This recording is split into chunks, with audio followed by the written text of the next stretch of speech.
Welcome to the quick tutorial of PVAPins.com. PVAPins is a platform where you can buy or rent any country's phone number for verify any app.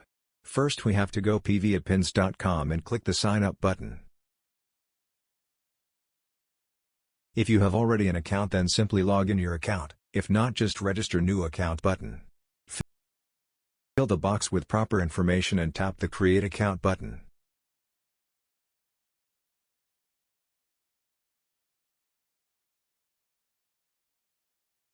After sign up successfully, we will see the interface like this.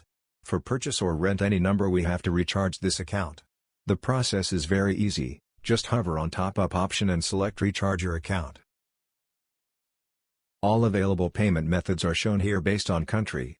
Select any of them and made a successful recharge. After a successful payment, the amount will add our account and will be shown here.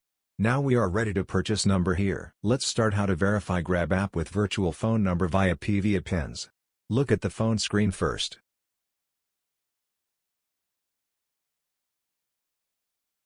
Here we see that to open a Grab account we need a phone number. Now return to PVAPins and search here any country. Select the country. Search here Grab. We will see some available number with purchase cost. Select any number and wait a little bit. We will get a number. Take this number and enter it for opening Grab account. If they sent any verification code, this will shown here. Take this code and finish the verification procedure. We are almost done. Thanks for using PVAPins. Stay tuned for more updates.